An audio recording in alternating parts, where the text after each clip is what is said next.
Hi, everybody. Welcome back to another episode of Wellness Wednesday Inspiration.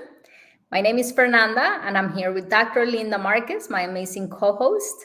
And we have a guest today. And today it's about weight loss according to your body type. So it's a topic that I'm super interested in. It's a topic that I have a tremendous interest in general. And of course, something that is very relevant for today's times as overweight rates and obesity rates are through the roof. And even with the quarantine, a lot of people were kind of not doing as much exercise or perhaps doing a lot of the things, the healthier choices, making the healthier choices. So obesity and overweight rates are just going up higher and higher and higher. And as a matter of fact, when I was practicing in clinic, I probably had only 1% of patients that were normal weight. Everybody else was above what quote unquote what is normal. And so today it's all about how your body type impacts weight loss. And Dr. Linda, how are you? And I'll let you introduce our amazing guest today.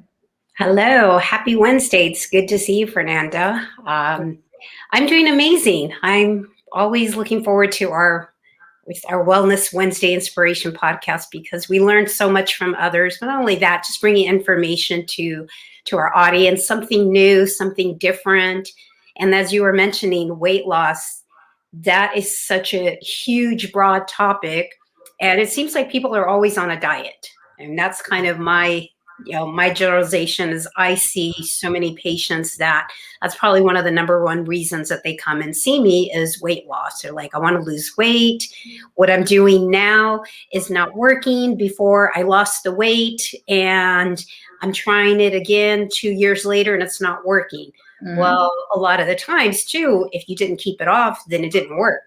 So to kind of try to just tell them it's not a diet. These are lifestyle changes that we need to do. Kind of like with the mindset.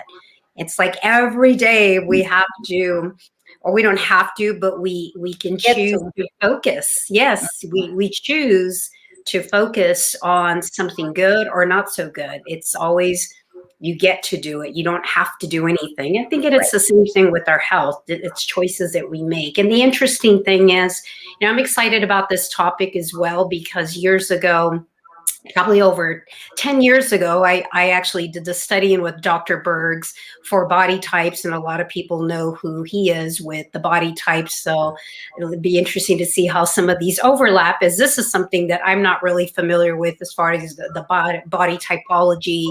How did this come about? So it'd be great to just kind of get some insight on that. And our guest today is Anne Hickey. And, we'll let her share a little bit more about her journey because she, all of this, I think, has prompted her just how she works with clients is her own personal experience. And most of the time, practitioners or nutritionists or people in the health and wellness field, it's because of their journey, something that happened to them that really has prompted them to maybe specialize in a field that really resonates with them. Just kind of like with you, it's now been, you're no longer on any medication and it was as easy as, hey, then I need to just change my thoughts. Right. But how do you do that? And it's the same thing with, what we're going to talk about today with the body types, because everyone gains weight a little bit differently. And you can have two people follow the same eating plan, do the same exercise, and get totally two different results. So it'll be, I'm excited about having her on to kind of explain why is that and why is it successful with what she has to offer her clients and also the mind component with it. So we can bring her on. Hello, Suen. Hi, Fernanda. How are you? I'm doing great. Thank you for joining us today. Yes, super happy to be here. Thank you. Thank you. We're super excited to be talking about this topic. And I'm sure that I can learn tons and tons from you just in the time that we're going to be together here. But I want to start by maybe you sharing a little bit about your story and how you got to basically do and specialize in what you do right now. Yes, it's true. It's what Dr. Linda was saying. It had such a huge impact on my life, learning about the body types, that it became my passion. So when I started learning about the body types, when I was studying to be a naturopath, my teacher was explaining, she started with the thyroid type. And as she explained, like the personality, all the different things, I'm like, that's me, that's me, that's me, 100% across the board. It wasn't hard for me to figure out immediately what my body type was. And she was telling me, you need more protein than you're getting from, at the time I was a vegetarian. And I believe a plant-based diet can be like one of the healthiest diets that we can follow. But she was saying, if you have more protein, especially at breakfast, you're going to feel more balanced and better. So I was pretty stubborn. I'm like, no, I don't want to do that. And I waited a while, but more I learned, more it made so much sense. So finally I said, okay, I'm going to make the changes. I started eating like eggs for breakfast and more protein and eating the right foods at the right time for my body type, and immediately felt better. I wasn't as hungry. I wasn't looking for food all day long. My energy that had been like this up and down now started to be balanced. My strength and stamina just went way up. And I'm like, wow, I am never looking back. I'm going to eat this way for the rest of my life. I felt so much better. And yes, I was incorporating other things that I was learning in my trainings to be a naturopath, but I knew that eating right for my body type was the biggest, like one of the most important things that I've ever done to increase my health and well-being. So, Suen, how many body types and what are they that exist, that are out there? Yeah, so there's 4 for women and just 3 for men. Okay. So we distinguish, it has to do with the glands. Not that anything is wrong with the glands, but there's thyroid, adrenal, pituitary, and for the woman only gonad, which has to do with the ovaries. And so the men have the 3 types, but not the gonad type. Okay. And then, so that's interesting there. As I was kind of reviewing some of this, I wanted to kind of unpack that a little bit, because why can't a man be gonadal body type, where there's a lot of men nowadays that are estrogen dominant? So is there some sort of connection? Like, are they kind of lumped into another body type? Because I'm not really sure a lot about, and maybe you can kind of dig into this about the body type diet, how it came about, because now we actually see men that actually have bigger breasts than women do, Yes. because of all the xenoestrogens. And then you can even see a man and he is a pear shaped, just like some of the women who are the gonadal body type. So why wouldn't, is there some change maybe in that, or are they kind of lumped into a different body type? Yeah, it's a great question, but I think really, even if there is so many xenoestrogens everywhere that are affecting men and women, that the gonad body type is really just for women only. I think if men gain weight more lower body, it might be just that they're gaining weight everywhere. They might be an adrenal body type. I was just checking in with some of Dr. Berg's video, which a lot of people know him because he looks at body types in quite a different way. Mm-hmm. But one of his videos said, well, only women are what he calls ovary body type, which for me is gonad, because only women have ovaries. So, and I mean, what happens also when I put my clients on their body type diet, they feel so much better. They feel so much more balanced. And yeah, with all the clients that I've done, the men fit into the 3 body types, but not the gonad. Even the personality is not there for men either. So it's really only 3 for men. And I want to just take a minute, and I will try to do this and see if it's possible to share my screen just so we can show the actual body types. So you can let me know if you see my screen. I believe you see it now. Yes. Okay. Yeah. Are you seeing the body types right there? Yes. They're a little small, perfect. But we see them. Yeah. Wonderful. All right. So this is what we were talking about, and this is what you were mentioning. I'm trying to make it a little bit bigger. Perfect. So the adrenal, pituitary, thyroid, and gonad for females, and then the adrenal, pituitary, and thyroid for men. my question here, and just by looking at the picture, we can kind of maybe see, oh, I look maybe more like this one or maybe like that one. But aside from just how you think you look, what else makes you perhaps a pituitary or makes you gonad or whatever? Is it just literally the way that your body looks, or is there more to it? Yeah, no, there's way more to it in determining a person's body type, and you can be completely thrown off if you try to look at the shape alone, because you can find some, gonad type might be quite tall and slim, and it might not show very much that she gains weight more lower body.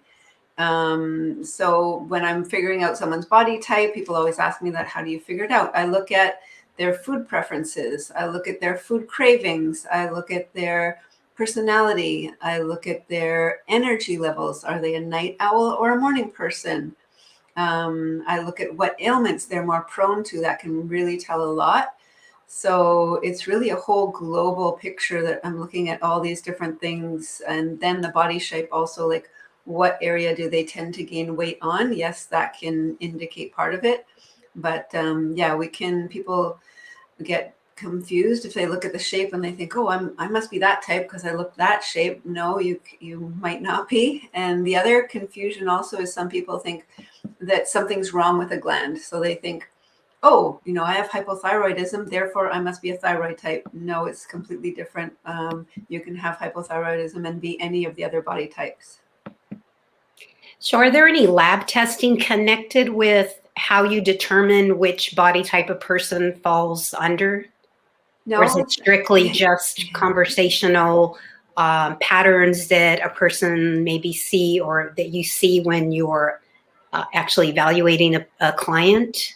Yeah, no, there's no lab tests. It might be fun if there was. Maybe my business would boom because people go, oh, she's the expert. But it's really from doing this for quite a few years. Started around 2008, my practice. So from doing this for so many years, I know like all the questions that I ask and the information intake form I give to my clients to fill out before we meet of all their health history. And as I said, looking at like what time do you get up in the morning? How is your energy level when you wake up? Do you jump out of bed ready to take on the day, or are you kind of slow in the morning?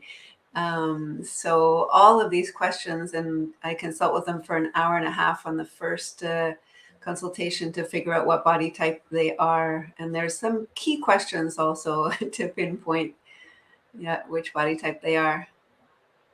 So you mentioned that the body types, although they are thyroid or pituitary, they're not necessarily connected with the glands or mean that something is wrong with the gland itself. So why the names? Yeah, so it means because that's their dominant gland. So for myself, I'm thyroid type. So the thyroid is the dominant gland. And the thyroid gland is kind of governs the nervous system, right? So I tend to be more sensitive. I tend to have up and down energy if I'm not balanced. I like speed, rapidity, even the sports that I choose. I like speed. I'm kind of impatient. So all the things go with the thyroid gland. Adrenal body type, their adrenal glands are the dominant gland. So how it works is when you eat the right foods at the right time for your body type, that dominant gland calms down and the other glands get stronger. And that's what creates the balance. That's why it works so well. Have you seen that with a lot of what's going on now, that maybe there's a lot of people that would fall into more of, I'm trying to look here if it's the adrenal, because of stress. We're under a lot of stress, whether it's physical stress, chemical stress, emotional stress, that a lot of people, adrenal fatigue is just a symptom. It's not a diagnosis. So a lot of doctors kind of poo-poo it, like, no, you don't have, most patients are educated and they'll go to their practitioner and they're like, doc, I think I have adrenal fatigue. And they're like, oh, that doesn't exist. But really in medical terminology, it's called hypothalamus adrenal dysfunction. So it does exist. There's just, there's a disconnect there somewhere in that, I always say in that circuit there. So do you find that there are actually more people that are more of the adrenal body type? No, your body type generally is determined at puberty. So that will be your body type. People ask, can it change? Yes, it's rare, but it can. Some women, when they go through pregnancy and give birth, they'll say, I like feel completely different now. And they might have changed their body type, but usually the body type stays the same throughout our life. So even, yeah, if the stress is there, and like a gonad type might have adrenal fatigue if she's pushing herself too hard. The adrenal body type usually interiorizes their stress, and they need to be very careful of that. I just had a client this morning, like, you're going towards adrenal fatigue. You need to calm down. You need to take breaks. You need to learn to better manage your stress. You need to relax. We all do, of course, in this day and age when we're revving this high. We have to learn to breathe and bring our levels back down, our cortisol levels back down, and manage that at the same time. But one other thing I can give you to distinguish body types is it also has to do with our metabolism. And so the eating plan goes along with that. So say someone is kind of slow in the morning, takes them a while to get going, give me my coffee, leave me alone. That could indicate that their metabolism is low in the morning. So a small light breakfast could be perfect for them, a medium to light lunch, and dinner would be the main meal of the day, as that is when their metabolism is highest, and that's when they're going to burn off the calories most easily. So I've had so many clients that are trying to do the opposite because everyone says I need to eat a big breakfast, and then I'm trying to eat a small dinner, but I'm hungry all night long, and then I'm snacking. So I'm like, yes, let's switch that. And they do, and they're like, oh my goodness, I can't believe I can have just a small breakfast. I'm not hungry at all. Usually they're not hungry in the morning anyway. And eating a bigger dinner, they're not nighttime snacking, and the pounds come off. So it really, someone else that jumps out of bed and has a ton of energy in the morning, they might need a bigger breakfast than someone else. That is very interesting. And something that stood out for me was the fact that you said the body type is determined during puberty, but it can change. It's rare, but it can. And you mentioned pregnancy. What other events in someone's life, men and female, can make the body type change, if there's any other? I'm assuming it has to do with like a significant change in someone's body, but what else aside from pregnancy? Yeah, I'm not aware of any. I mean, usually when I'm consulting with my clients, they're above puberty, so their body type is there, and I consult with them. I don't have like the research of going back and looking at various people and if they've changed, unless they tell me like, oh, before I was pregnant, I ate this way and I felt good this way, and now it's different. So pregnancy is the only one I know of really right now. Okay. So how was the body type diet, or the theory? How did that come about? What was that based on?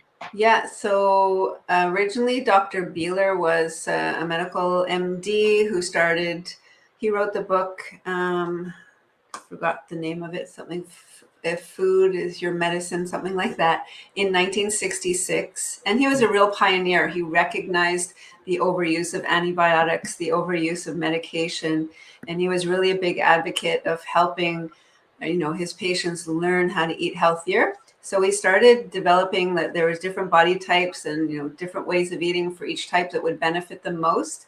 And then Dr. Abravanel picked up on that, another MD, in 1983, and he wrote a book about the body types and distinguished that there were 4 body types for a woman and 3 for men. But in the 1960s and even 1980s, there was a lot of things we didn't know about nutrition in those times that we do know now.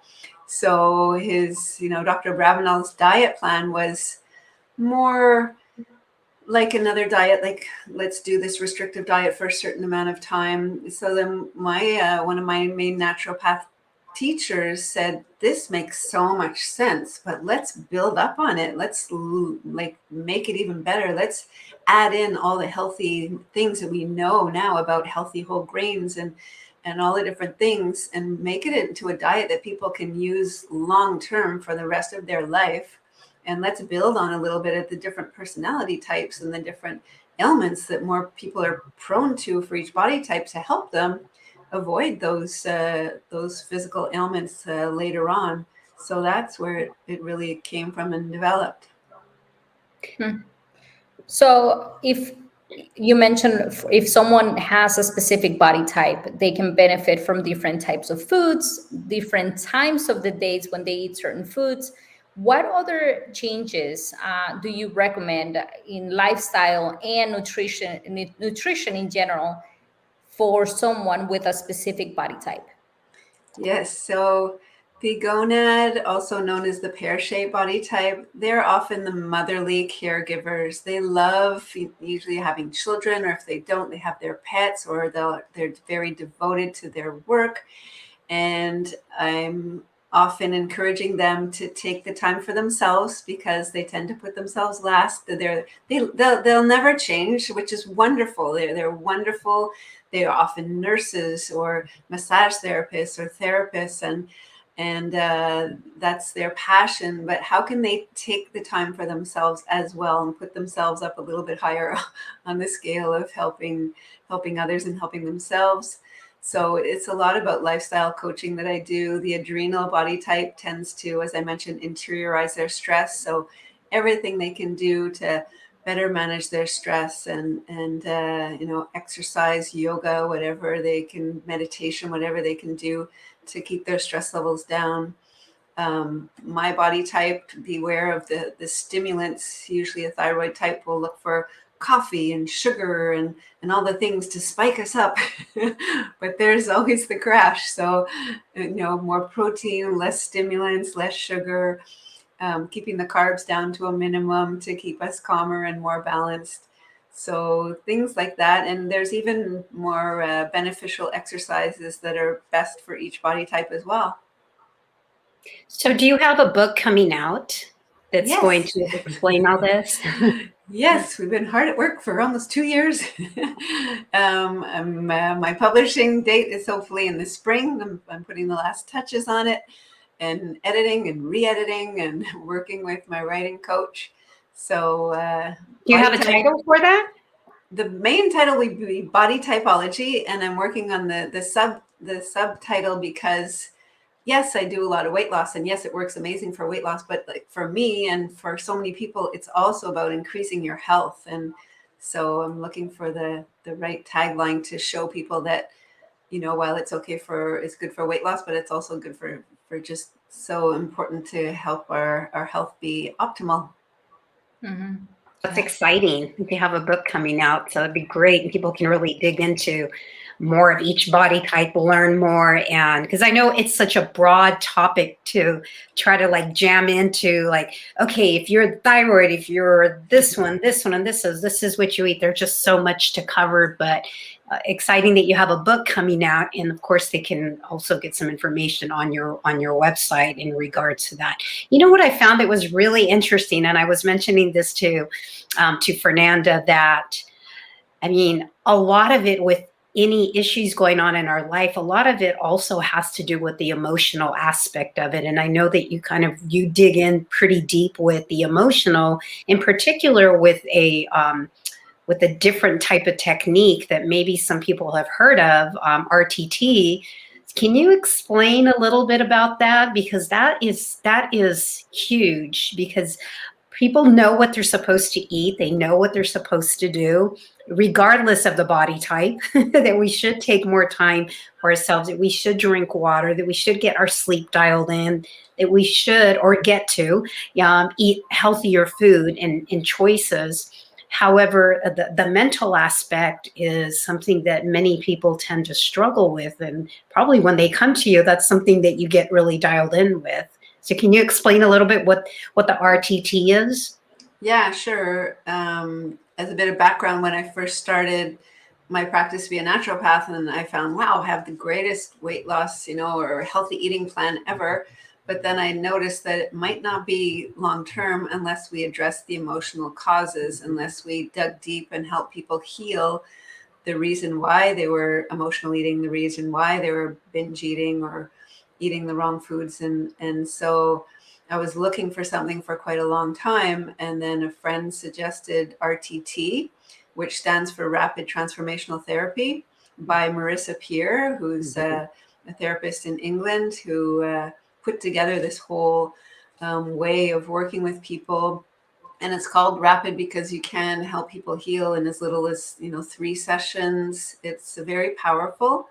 So it's just kind of helping people get into a really relaxed state so that they bypass the thinking, overly thinking mind, and get more into the subconscious mind, where we can come in up with insights of, oh, that happened when I was 12 and I took this decision then, and I just held on to that thought pattern and those habits because that happened, and then it's become familiar to me.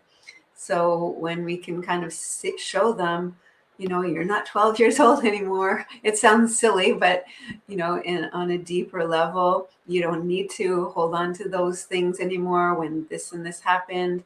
So we give them a way to release it and reframe it. And then at the end of the session with them, I make them a recording using more of the words that they've given to me of how they want life to look like when all this is transformed. And I make them a really wonderful recording using very powerful words. And they listen to that recording for about 3 weeks. And it's, one of my clients said, it's like you took this negative black wire out of my head and plugged in a positive white one. So I thought that was a good way of looking at it. Do they actually hear, are they hearing the conversation that you had also with them, just so that they kind of can go back and listen to, like, oh my gosh, I'm so negative? Or do you give them that as well? I'm just curious, because it'd be interesting to see if when a person hears themselves or sees themselves, and actually like, oh my gosh, I didn't know I was acting that way. Do you also share that with them so they can see the difference after you've kind of installed the positive? They could. I usually don't record the whole session, but I do take a lot of notes, obviously, and kind of reiterate back to them, yeah, like, wow, we hit on that right there, when you figured that out. That's really the key thing that's happening right there. That's one of the key thoughts that we need to release. And I had one client say she had a lot of tears during the session, because that can happen. And she said, in 3 years of therapy, we never touched on that. So like, things can come up just because we're working with the subconscious mind it's very powerful. So is this why perhaps many times someone goes on a diet and they try, a different eating template and maybe exercise, and they are successful in their journey, and then they get the way back, and then they try the same thing again, and then it doesn't work the second time around, whether it's 1 year, 2 years, 5 years later, it's just not working, and they're doing exactly the same thing. Could it be because of the emotional component, or is there because they're perhaps not using the right or doing the right things based on their body type? Or what do you think it's the factor that plays a role there? I think it's hard to pinpoint to one thing. Yes, I think emotions play a huge role that most people don't think of. They think, I just need this right diet, and if I can just restrict myself and do this for this amount of time, then I'll be and get to that weight, and then I'll be okay. And they don't realize how it's such a huge role that their emotional component is playing, and that they need to heal that. Another thing might be, doing something that's way too restrictive that they can do for a certain amount of time, and then after a while it's like, this is too hard, and they start reverting back into their habits from before, because it's not sustainable. That's why with my clients, I want something that it's easy for them to follow, and they can do it for the rest of their lives. So those are the two main factors. The other things could be like, did they develop a thyroid condition? Is their liver congested? how are their stress levels? If the body is stressed, it will hold on to weight. So all those different factors can play a role as well. And I think one of the things also is the perception or the image that they have of themselves. And I think that's something so important, because if you consider yourself to be overweight, if you have that image of yourself, then even if you do release the weight, if you don't release that label or that image of yourself, you are going to, your subconscious mind, it's going to find ways for you to kind of just go back to what you think you are, who you think you are.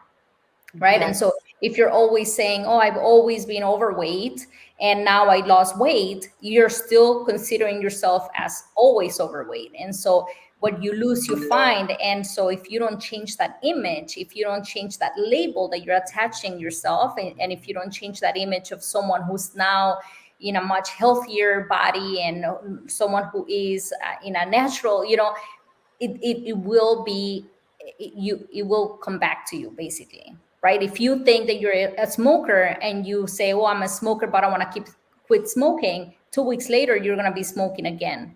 And so we always go back to that label, that thing that we perceive that it's true for ourselves.